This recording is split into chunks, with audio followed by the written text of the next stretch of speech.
Hello. Hi everyone. We can start now. There are others who will still join, but I think it's time that we can start now. So should we? Dhanashri, Pratima and Rajendra sir? Yes, let's begin. It's already 10 minutes Right, past. perfect. Okay, so this session is being recorded as we speak. So yes, all right. Uh, we had initiated at Saath Urban Resilience Collaborative a year back. As part of this collaborative, we have started webinar series, which we call Conversations. And this is the second episode of that webinar series. And in this episode, we are going to talk about technology and digital tools for the NGO. And I would request Rajendra Ji and Ms. Pratima Joshi to introduce themselves, and so that we can move ahead. Hi everybody, I'm Rajendra, Managing Trustee at Saath and founder over a journey of 37 years. Glad to be part of this webinar. I'm Pratima Joshi, again a founder and executive director of Shelter Associates. And we've also been around for about 33 years now. So fairly long journeys. Yes, yeah. And incidentally, I and Pratima are not related at all, in spite of this surname. Right.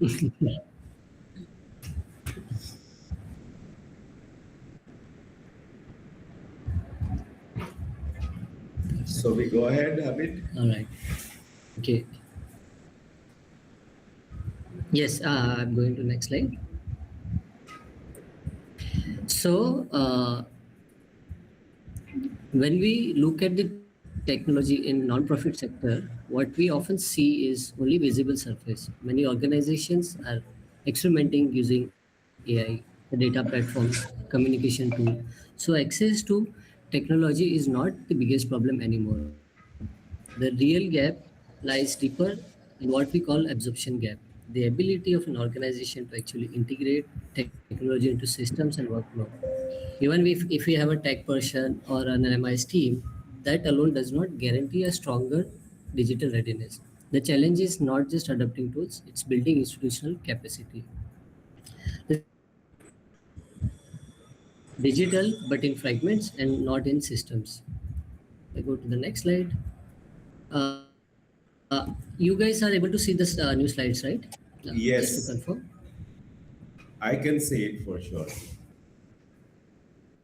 Yes, it's visible. All right. Yes. Rajendra sir, you may continue on this slide. Yeah, what I'm saying is that there is a misconception that technology is going to resolve the visibility problem, the MIS challenges, and it tries to normally look at the progress of projects, programs, etc. But it doesn't really try to. I mean, it is not really understood in the sense that the technology data is supposed to gauge what are the needs of the people we work with, and then design those kind of programs, track those programs, and how the learning can become usable. So I think this is the question that we have to answer. Yeah. Next, please.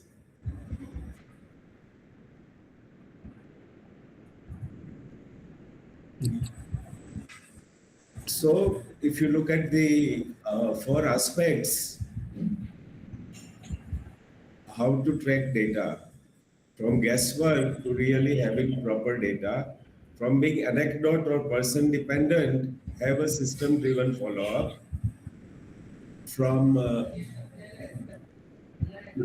delayed reporting, how can we have timely action, and perhaps the most important is that how do we make built up our capacities to have coordinated systems. So the key takeaway is that technology is not only about increasing the efficiency or reporting MIS, it is increasing the intelligence within the program.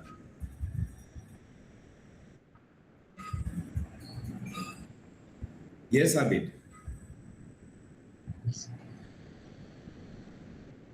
Well, I think people present over here are aware of Saath. We are a mostly urban organization in the sense that we look at the vulnerabilities of people, vulnerable people in cities. Our work has mostly been in Gujarat and Rajasthan, and we have.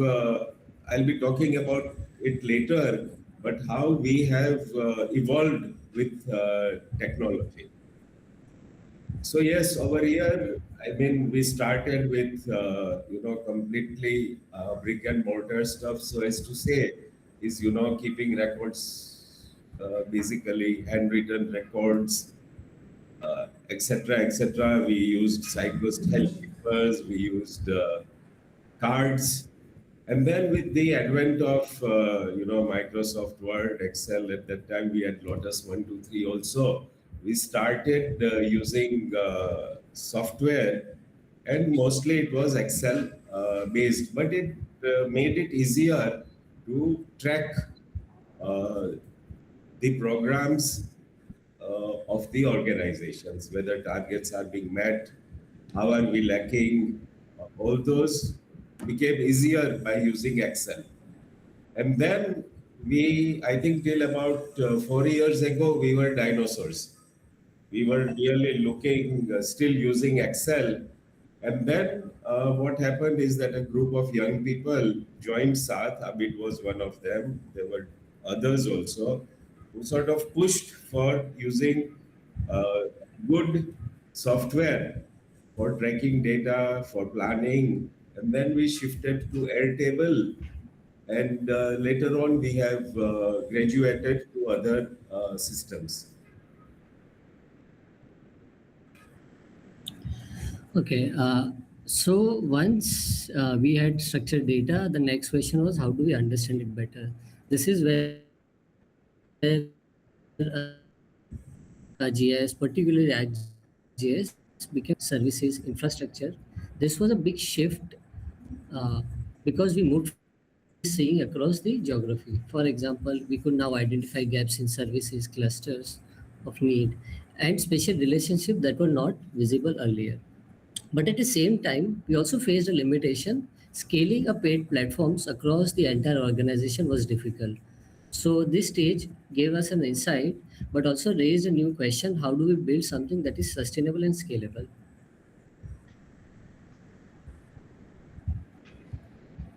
Uh, so earlier we were using GIS and different tools for different purposes from data collection, tracking, and dashboards, but were largely disconnected. This created fragmentation, duplication of effort, and heavy routine work.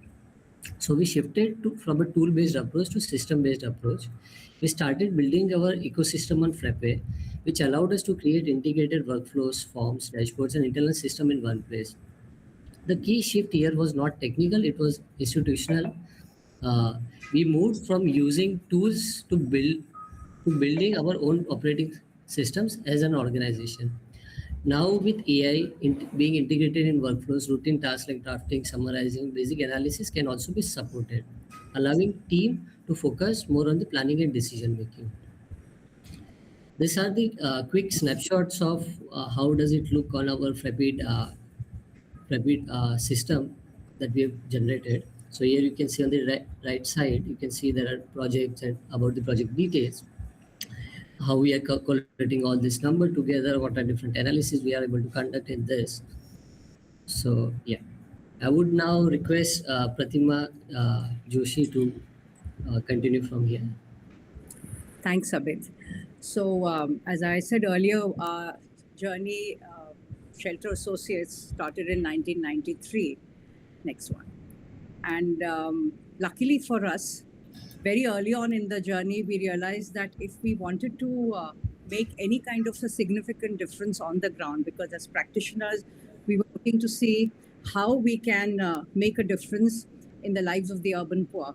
So just like Saath, our journey was also, sort of focused on urban slums. And Maharashtra was really our area of work for several years. Of course, now we are working in UP. But way back in the 90s, we realized that cities had hardly any data. I mean, Pune claimed it had 567 slums, but they hardly had anything to show for it. And when we started looking for it deeper, we found that most of the data was kind of scattered between departments which were not talking to each other, neither then nor now. But even then, when I'm talking about late 90s, Pune kept saying that at least 25% of our population is living in degraded areas. So in a way, we started this journey, our data journey in the late 90s. We realized very soon that we're looking at very voluminous data. Then we need to start looking at technology to see how we can start recording this data, how we can handle this data. So making the invisible visible by not just enumeration, but also showing them spatially. I think we were the first NGO in the country which leveraged GIS technologies in the late 90s, where there were hardly any computers, people couldn't afford mobile phones in those days, I remember. And it was very uncommon, to be using GIS technology, but that's the first use of GIS technology for poverty mapping. And then in 2005, when Google Earth was launched, we quickly started using that as a base map instead of the development plan map of the city, because we found often the development plan maps were not accurate enough for us to superimpose all our spatial data on slums. So Google Earth recognized our efforts, and we were the only Google Earth heroes on whom they made the film from India way back in 2010, because we used Google Earth for a social cause. So our data journey really began more than 2.5 decades ago. And we were, I believe, a little ahead of our time. So it was really a rocky start, because no one was willing to talk to us. No one was willing to use computers, and no one was willing to look at spatial data, in a digital form. Next one. I just thought you can, just to give you an insight, this is a film which was made by Google Earth when we were working in Sangli on a citywide, data project leading to sanitation and housing. So as you can see, every slum came alive on Google Earth maps. Can we go to the next one? And I would like to now show you just a jhalak, I would say, of how, this kind of data really helps you on the ground. So what do? We collect data at two levels. One is at the settlement level, where we look at all the water entities, whether it's well, bore wells, stand posts, water tank, everything related to water, and it's marked on a map. All the drainage entities are marked. So every chamber, every manhole, every open gutter, closed gutter, existing drainage lines, all of that is mapped. All the electric entities are also mapped, like your supply pole, transformer, light poles, whatever. We also show that in those days, I suppose some of you will remember, there used to be huge garbage bins that were kept strategically in slums and outside. So we would mark that location. We would mark every open dumping spot. Even roads, we classified them depending on, the surface, whether it's kacha, tar, whether it's paving block or cobar or whatever. And then every structure was also mapped. So this became the map of the settlement, and we ran a basic set of questions through every house, and that data and the map was then connected to each other, and then the map started telling us a lot of things. So in the next slide, you'll find that the maps showed us, which is the largest slum in Pimpri-Chinchwad, and I'm talking about way back in 1617, where this particular slum, 2% people had access to a home toilet, the ones you see in green. And there was no drainage networks at all, except on the periphery. And then as, we started talking to the local government, working with them, looking at what would be the probable, is that film playing a bit? Because it will gradually start showing you yeah, how from the blue everything slowly starts becoming pink. So each and every house there, we try to reach them with a home toilet. And this was the journey. It didn't happen in 1 year, it happened over 2 years. But by the end of it, you had from 2%, over 70% families having a toilet. And this is a slum which had over 2,500 families. So tracking and monitoring is real time here. And the community toilet load went down tremendously. I mean, at one point, pre-intervention, every seat had about 100 people using it. So obviously there was a lot of open defecation happening. But by the end of it, that had reduced to 1:31. So this is the way, we've been using our spatial maps for all the work that we've been implementing, over the years. So yes, I'll stop there. And yes, I just want to say that, often the distance between a government scheme and a family is a data gap. And we've been trying to plug that over the last 30 years. So a little later, I will show you what are the ways in which we've tried to plug this gap. Okay, wanted to make- sure. Yes. I wanted to say that, Pratima, this is amazing. Thank you so much. And that you thought about it, 20 years ago. It is really, I mean, hats off to you for being, Thank you. having so much foresight and, knowing very early that how technology can benefit our work and the people whom we work with. Thanks a lot. Thanks a Uh, lot. we are going to talk a case of a business ready. It's a platform that we built. I'll ask Rajendra Joshi to start with the presentation. Yeah, so Business Ready is the name that we have given to our work with nanopreneurs. We started working with nanopreneurs just before COVID, and after COVID, we saw that really they were the ones who had perhaps suffered the most. So then we said that, okay, now when we look at livelihoods, we have to look at, nanopreneurs, the informal sector, basically. So then we said that how can we create, okay, so when we started, we did a deep dive. Initial understanding was that, their incomes should increase. When we went deeper, tried to understand, we realized that there were mainly three gaps. The first one was the skills. To run an enterprise requires business skills, and that is why we have IIMs, etc., business schools. But over here, these were people, who were entrepreneurs, but really did not have all the business skills. The second one was, documents, because the informal sector, I think, the policymakers can't really figure out what to do with the informal sector. So as an alternative, they announced so many schemes. So you need documents to plug into those schemes. And the third one was creating networks of nanopreneurs, because otherwise really they are quite lonely people. You can have an association of air conditioner manufacturers, you can have an association of tire sellers in a city, but for the informal sector, there was nothing. So then we said that how can we create a better ecosystem for them? And these are some of the photographs of the people who, participated in our program. So the journey is, we did a pilot in 2016. That was really to understand that what are the challenges.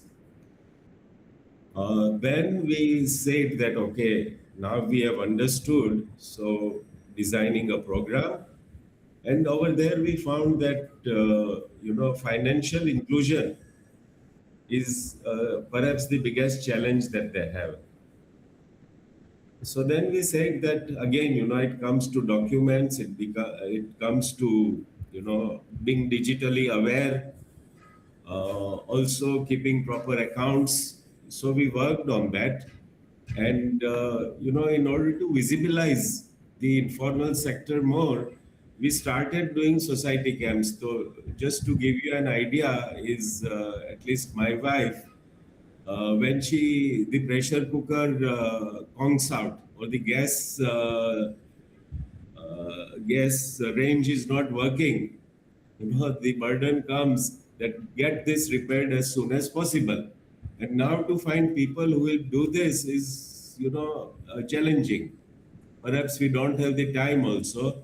So we said that we will organize society camps. So within a gated community, cobbler would come in, AC, air conditioner mechanic would come in, cooking appliances mechanic would be there, cycle repair persons. They would go into this society on a Sunday, where, for about 5 hours or so, they could provide their services. And we found that, this was quite effective.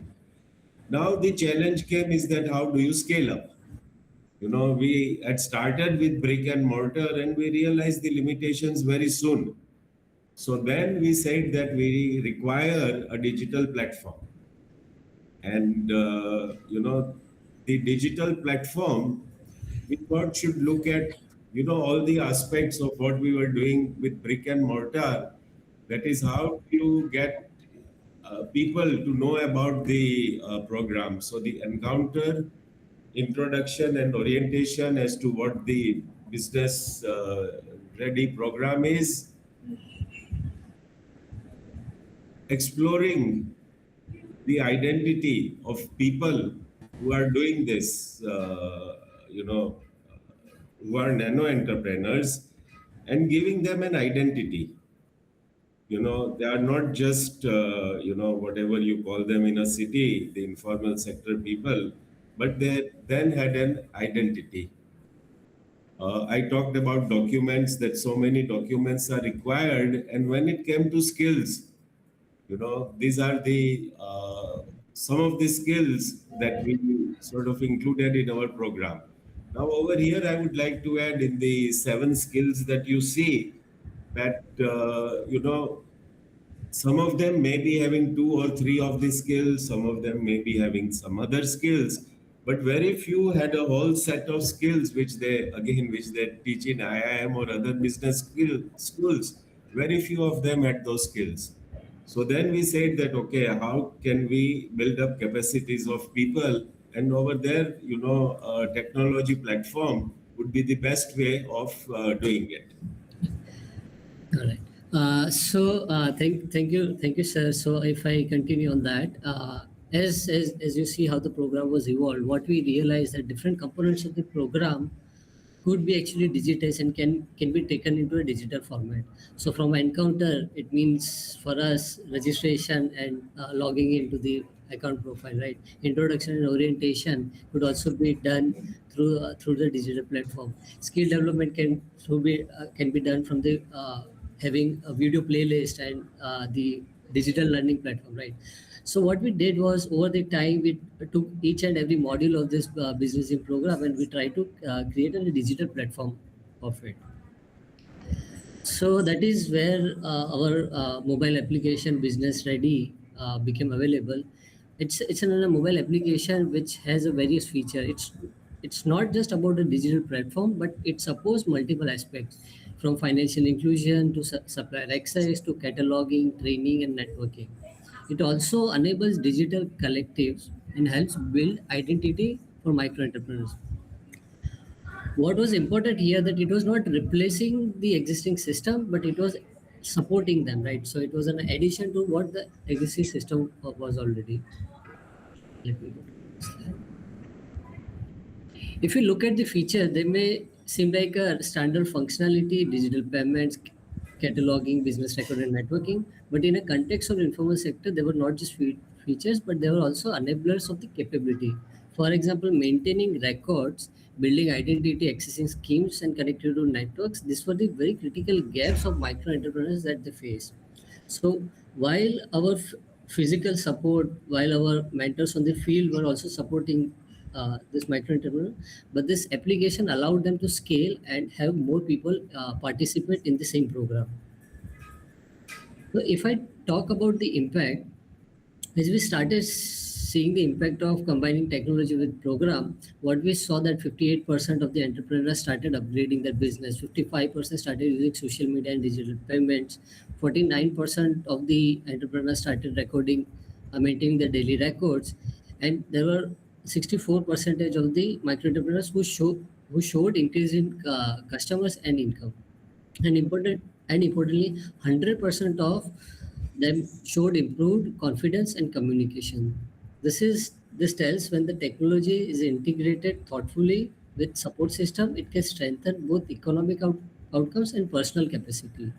So with this, I would like to end the case of business ready that we were trying to showcase here, and I would request Pratima Joshi to, she can talk about her examples.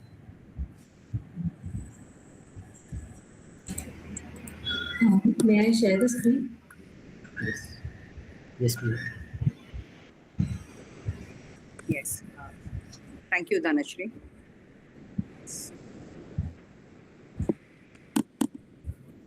We'll quickly take you through a few slides. I won't spend too much time, but just to sort of, shall we go to the next one, please? So, as I said, we work largely in Maharashtra in some of the tier 1, mostly tier 1 cities, but also in tier 2, tier 3 cities. So right from the beginning, I think we have been sort of genetically coded to be data driven.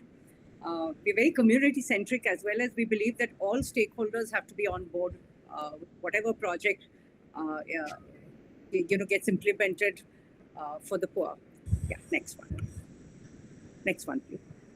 So just a quick glimpse of the outreach. We've so far mapped over 360,000 structures across a few municipal corporations, slums. I mean slums mostly, but lately in UP, we've actually taken up a couple of Nagar Panchayats for 100% mapping, and I'll come to it later. We've given facilitated home toilets through our One Home, One Toilet program to over 28,500 families across slums in Maharashtra. We've reached out to over 9,000 people with secure tenure through housing projects. We are into menstrual hygiene, so over 4,000 women are now using menstrual cups.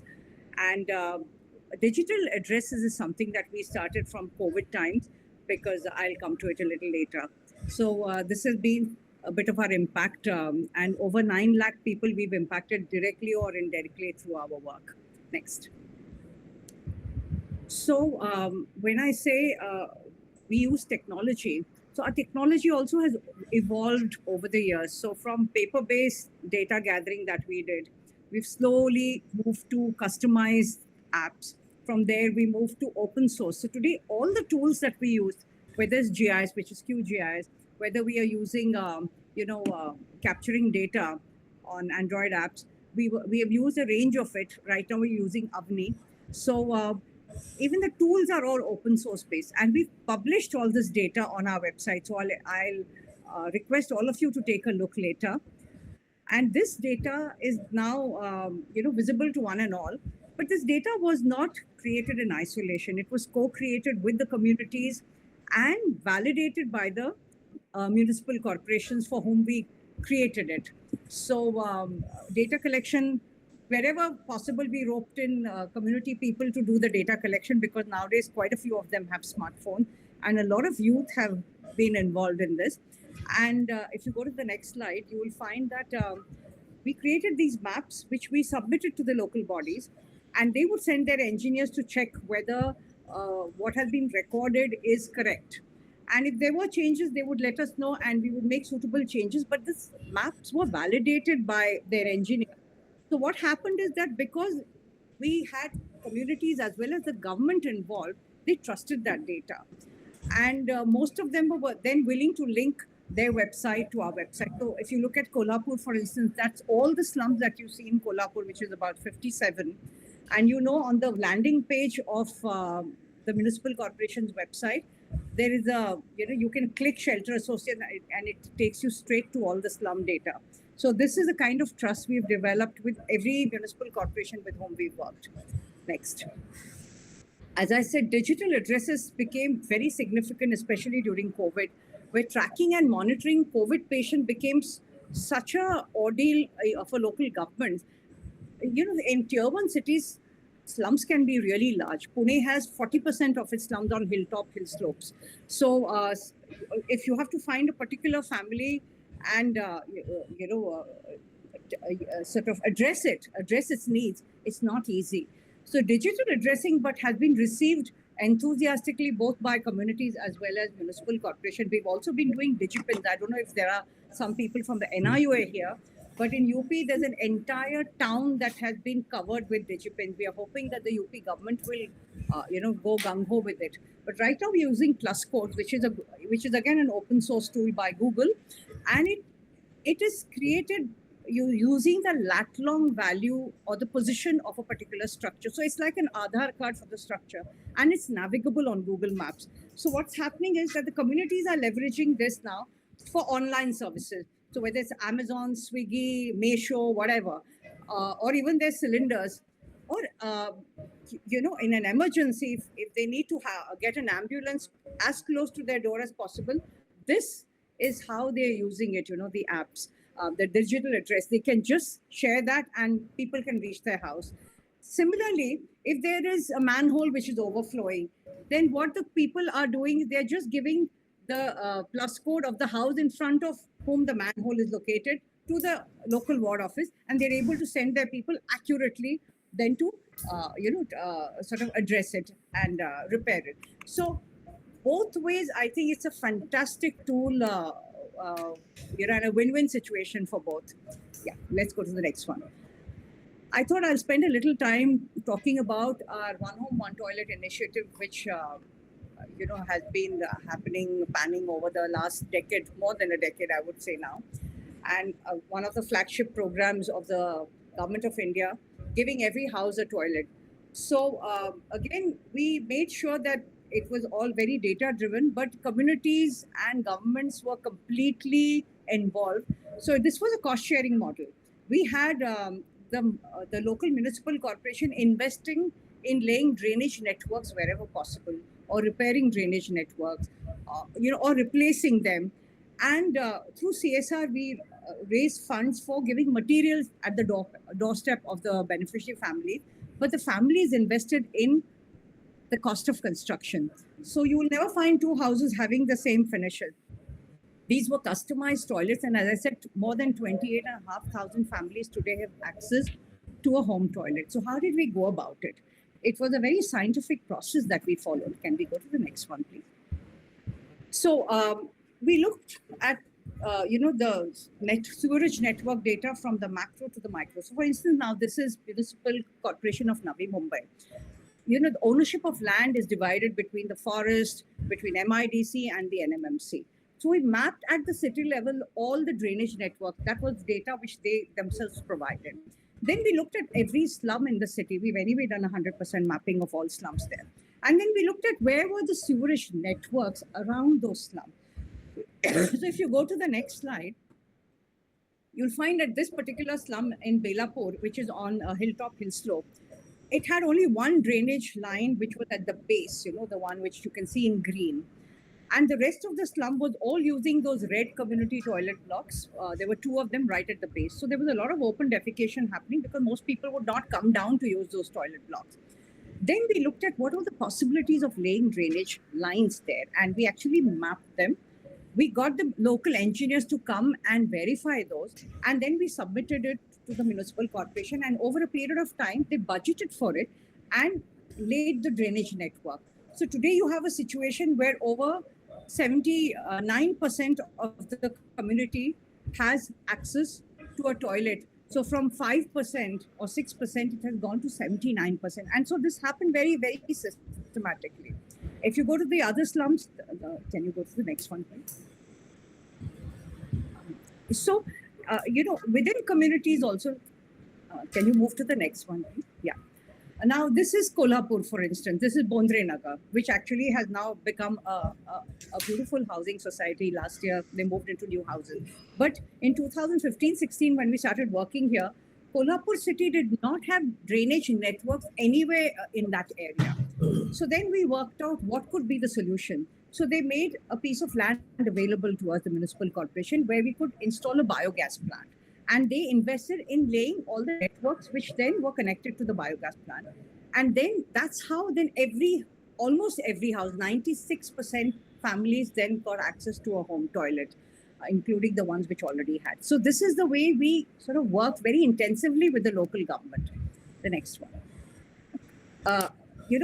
Sometimes in large slums, you have situations where, you can maybe have, you need multiple solutions, because some places you can have a drainage network coming in, but in some places you cannot. So you have to sit and at a micro level and work this out. So maybe you put in a pumping station somewhere. Maybe you have a biogas in part of the slum.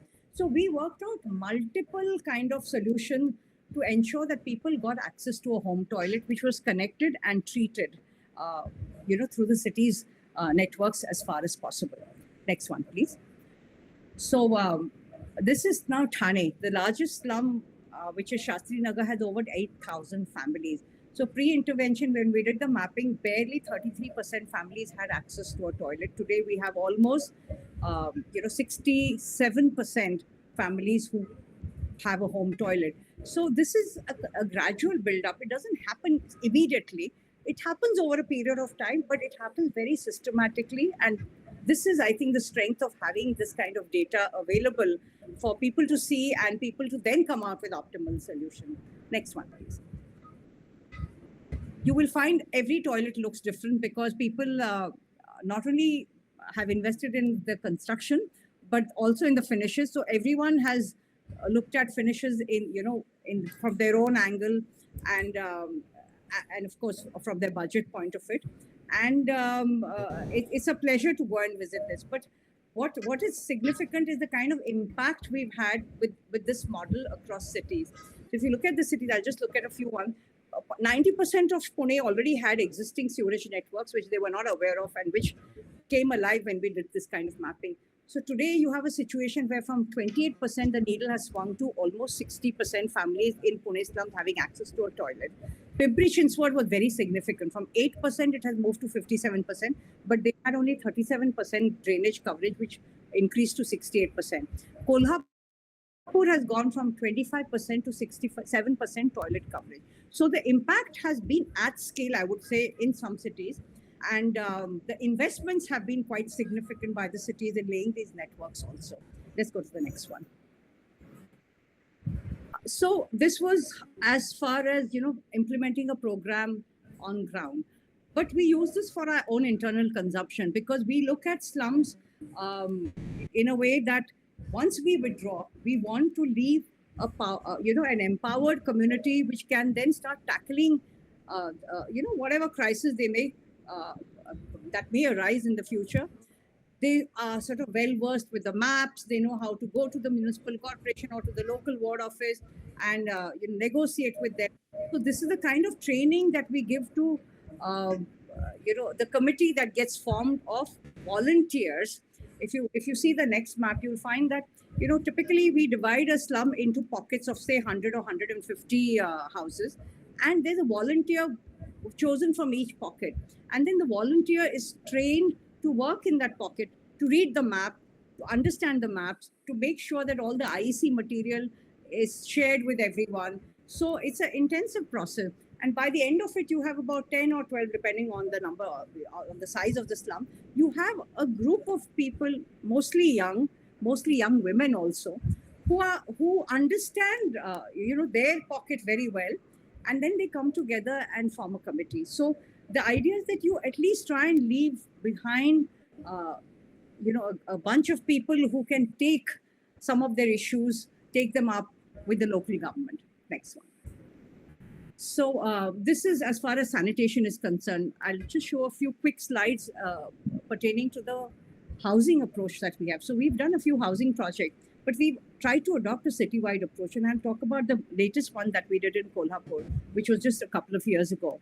We had anyway mapped all the slums in Kolhapur because we had done a major sanitation program there. But when one of the communities approached us with help for a PM for a project under PMAY, we actually decided to undertake a research we ran additional set of questions through every house in 47 slums, because luckily 80% of Kolhapur's poor are on government land.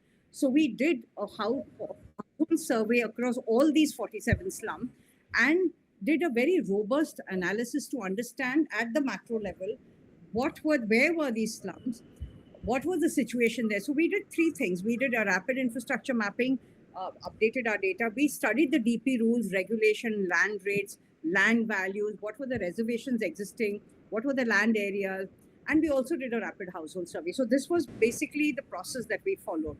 Go to the next one. And then we did an analysis in terms of land ownership, because even if it was government land, we needed to know which was state government, which was the local government land, which was the defense land, which was, something was under multiple ownership, or railway land. And then we also did reservation. Were there any DP reservations on them? What kind of reservations were there? So that was another study that we did. And then, of course, we looked at which were the tenable slums and which were the non-tenable slums. So this is the kind of analysis that we did, and then came out with a vulnerability matrix, which is there in the next one. So we came out with a matrix and gave a certain score. So above 20 score was the most vulnerable. So on that map, you'll see all the red ones were the most vulnerable settlements. Between 15 to 20, we said, were sort of moderately vulnerable, but below 15 were the least vulnerable. And again, as I said, there were several parameters that we chose under land, under dwellings, and under socioeconomic condition. A lot of these details, this entire report is on our website, so I would invite whoever's interested to download it and take a good look at it, because you will get to know and study all the parameters that we went through. So a city-wide approach to understand where the land is, what kind of strategies you need to, because you can't have one glove fits all kind of a strategy where you put everybody under affordable housing, in the PMAY. So in Bondre Nagar, we did the first redevelopment project under the beneficiary-led construction model in the government of, in the state government of Maharashtra. That is the only project that has happened. And it's been a very successful project. It's been more than a year since people have moved in, and it's thriving very well. But we have come out with strategies for the most vulnerable, because we believe you have to work backwards from the most vulnerable, to make sure that no one is left behind. Let's go to the next one. Now I would like to just end a little bit with the new efforts that we've started making. We had an opportunity to work in UP, where under the Akanshi Nagar Yojana, they've chosen 100 cities with a population of up to 1 lakh. They wanted to bring in integrated development in these cities. And these are very newly declared Nagar Panchayats, between 20 and 23, these Nagar Panchayats have been declared. So right now they're still sort of struggling to understand their cities, to gather data, to come out with policies, planning framework, governance structures. All of that is right now very, very fluid. So we'll take you on our live site to show you one of the cities that we've covered 100%. Can we just go to Bantra? Can you just open that for us, Dhanashri? Bantra is a Nagar Panchayat with 15 wards. And we have put this up on our website, because right now the government of Uttar Pradesh does not have a data platform where you can integrate GIS or spatial data. So the NIC of the state government has linked their website to our website, so that every Nagar Panchayat can now see this kind of data. This is, can you see? Yeah, can you just zoom out? Yeah. So this is Bantra with all the 15 wards. So the first is, the general information. You zoom in a bit, you'll see all the structures. There are about 8,855 structures, out of which 7,549 are houses and 1,003 are other structures like commercial and whatnot. If we've classified these structures also, can we go to the classification? This is all there for you. So which are the individual houses, which are the commercial buildings? If you click on it, you can see the digipin as well as the plus code for each one of them. We've just gathered a little bit of data, which is not right now available for public viewing, unless you have a username and password. But you can see this. Where are the healthcare centers? Where are the industrial buildings? Where are the religious structures? All of that is classified. If you sort of zoom in, you'll be able to see all of that. Come down. Come down. I won't go through all the layers for all of you to see. But what we've started capturing is the infrastructure in great detail. One of the things is that, okay, pakka, semi-pakka, kacha houses. So kacha houses would then lead to them being taken up under PMAY. Which has started happening now, because now very specifically, imagine in 8,500 houses, only 73 houses were kacha. But where are those 73 houses where you can now pinpoint and find out? The other thing is that we looked at is status of sanitation. So while a lot of families have access to a toilet, there were a certain families, about 274, who did not have access to a toilet or who were defecating in the open. So now those are being targeted again for delivery of home toilets. Of course, we're also pointing out people who supposedly have a toilet, but they're not in use, which is as good as not having a toilet. So there are these categories that are being formed. But we're looking at roads, the classification of roads, not just but who owns roads. That is also something that, is it the PWD, is it, the local panchayat, is it the state government's road? So that classification is also coming up, in this kind of analysis, which is, which they're finding very useful, because one thing is that there are meters and kilometers of kacha road, but you can't suddenly find the budget for all of it. So now very strategically they're picking up roads which lead to maybe a healthcare center, or which maybe leads to a primary school, or to some kind of bus station or railway station, and taking up those on priority for becoming pakka. So this is how this data sort of starts helping you to plan and prioritize. If you look at water, water was something that became as a huge shock. There are 108 water bodies across Bantra city, which are on government land. And what is visible to the local Nagar Panchayat is only 55, because a lot of them have been encroached upon. So we looked at all the revenue department maps, and we have been looking at not just what's there, but also at department maps which were provided, and putting it all out. And today they've all admitted that, yes, we really seriously need to start looking at the other water bodies that we've lost out on because of encroachment. So we can't wish them away. I'll show you some of that later. I'm just coming to one or two things now. The other thing that they have also realized, Bantra at least undertook, now revenue is an important aspect for them. They need to start levying taxes. Now, if you have to start levying taxes, you need to know every structure in your Nagar Panchayat. And when we started doing that with them, we found out, I think, Dhanashri, we can come out of it, because people who are interested can go through it. We've captured all the water entities, the electricity entities, and everything that exists on the surface of the road. So it's a mammoth task that we've undertaken. But we can come back to the presentation to show them those slides on just a couple of slides. Like, they realized that almost 40% of their structures were amiss when it comes to property taxation, which had not been included. So when we did all the mapping of every structure, we also made sure that we tried and matched it with what they had done earlier. A lot of it matched. There were very minor discrepancies, but there have been a lot of houses or structures which have got left out. Now this is potential revenue for them. So basically, is it okay? It's okay, Dhana, if that's not showing up.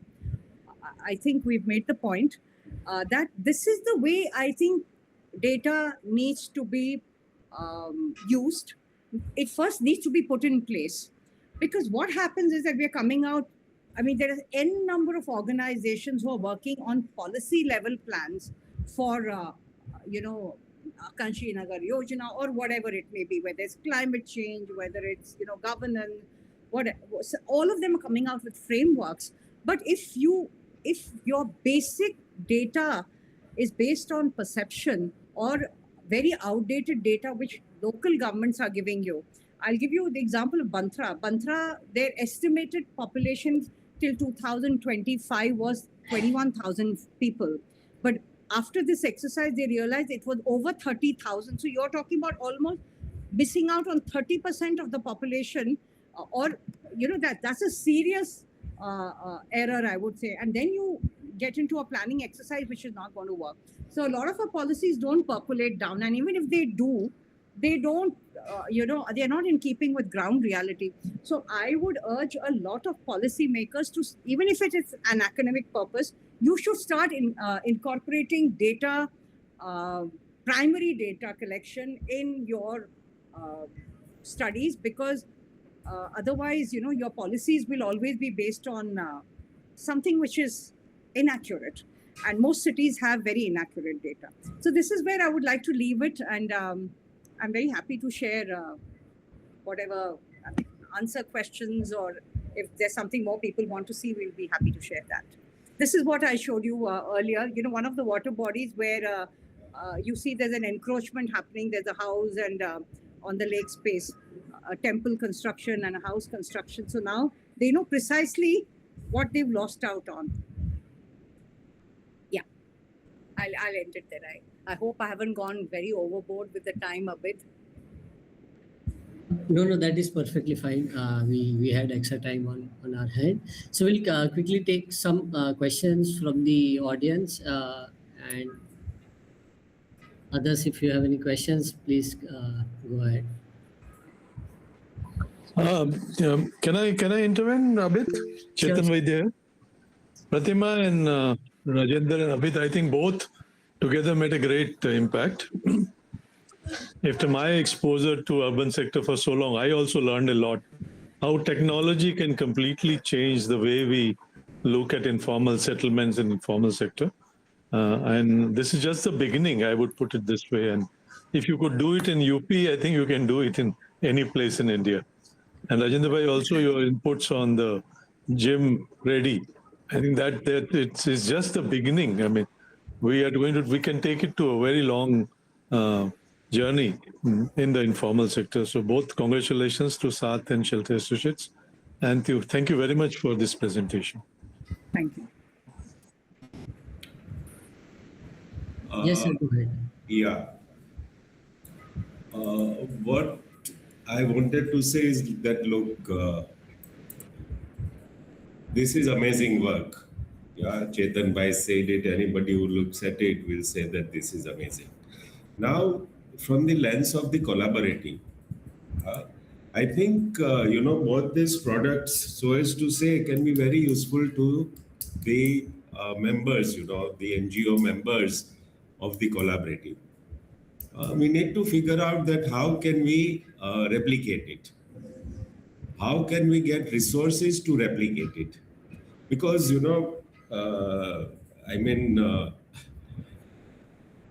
from what I understood is that, these are products that are ready, and it is not fair at all that, not only NGOs within the collaborative, even otherwise, need to reinvent the wheel. So I don't have an answer just now, but how should the collaborative, maybe have a team within the collaborative, take help from experts, is that how can we, create awareness about these products and create also a system by which, other civil society organizations, working in the urban space or with the informal sector, can start using these products. Pratima, I don't know, does the Ministry of Housing and Urban Poverty know about your work? Well, good question. In UP, of course, they know about our work because you're working directly with the state there. Yes. But in Maharashtra, people keep changing. So when the new people come, probably they don't know about it. But we do try and make sure that we came out with a policy paper on housing under the PLC to look at what were the gaps. And we presented that paper to the state government. So they're kind of aware. But I would say that there's a lot more that a state can do in terms of bringing in more awareness around, how other cities could leverage this. Yes. So this is, or even institutionalizing data. I think that is something that has not been happening.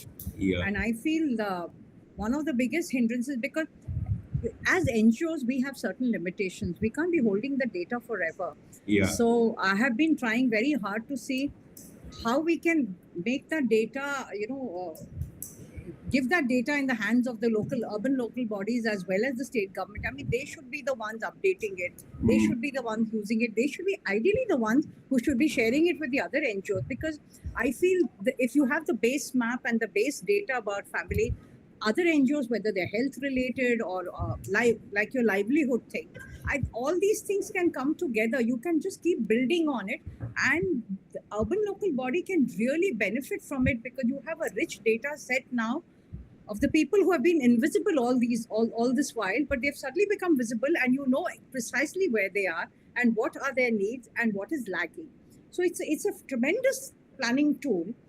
I'm just hoping that, I'm just being very optimistic, because over the last 25 years, I said we moved from governments having no computers and no technology to at least nobody asked me what is GIS today, or some of these very basic questions that were being asked 25 years ago. People are at least aware of a lot of these technologies, and to some extent tier 1 cities are holding data platforms, at least in Maharashtra. I mean, I know that some of the other states are way back and lagging in this, but in Maharashtra, most of the cities have some data platform. So I feel optimistic that maybe going ahead, some of the cities will take up this very seriously. Yeah. Chetan bhai, a question for you.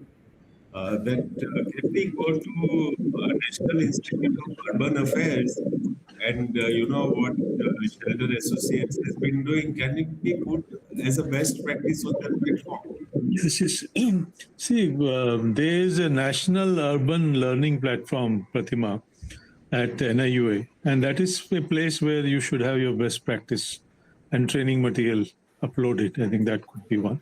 We'll be very happy to do that. If you can put us in touch with I'll put you in touch. You know them, but I will put them in touch. Sure, I'll do. Yeah. So then my other point is to the planners, Abid, and I'm sure there are other planners. What about academic institutions? Are academic institutions telling, the students over there that, look, this kind of software technology does exist. And if they are made aware of it at that stage of their, learning, then they would tend to use it more and more when they, start working with government, private sector, NGOs. They already have a ready-made tool. In fact, we made a very, if I may go, we made a small effort last year with one of the architecture colleges in Mumbai, because a lot of students are working with very hypothetical kind of, projects where something is just given to them and around slum rehab.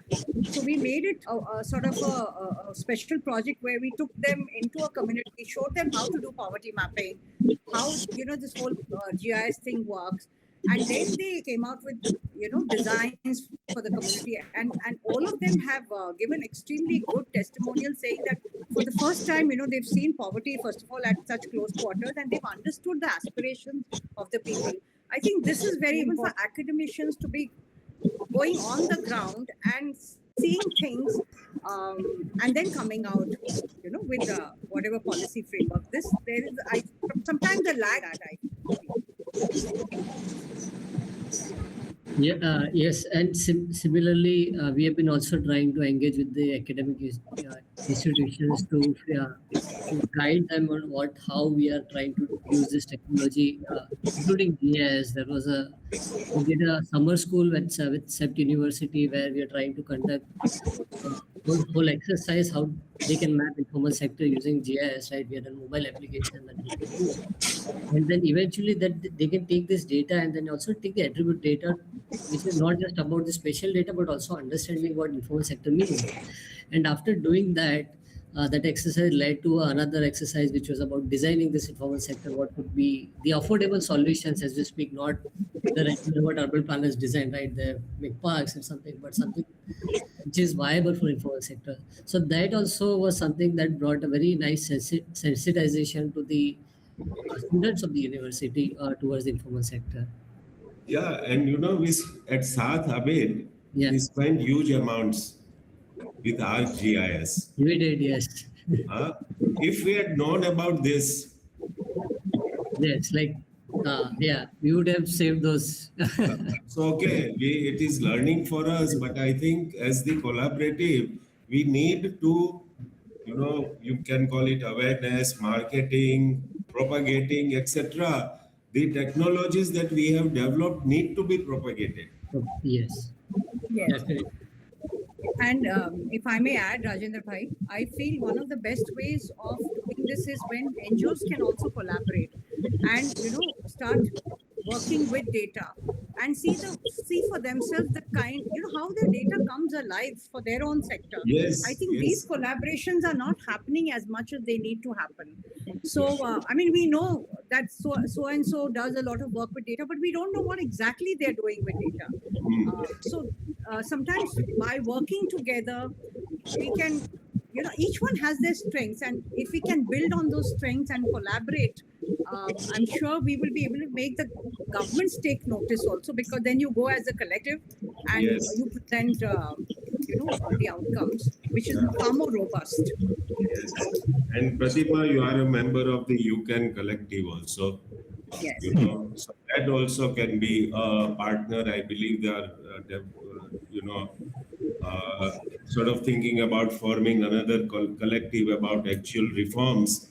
I think we need to push it along those lines. We need a strategy, and Yes. maybe within the collaborative we can have a group of people who are doing this.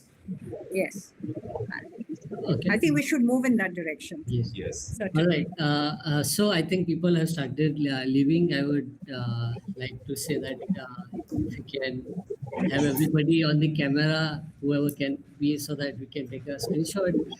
Uh,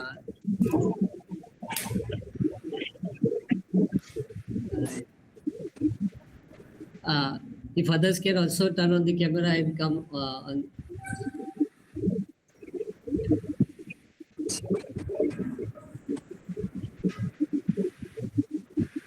All right. So do that.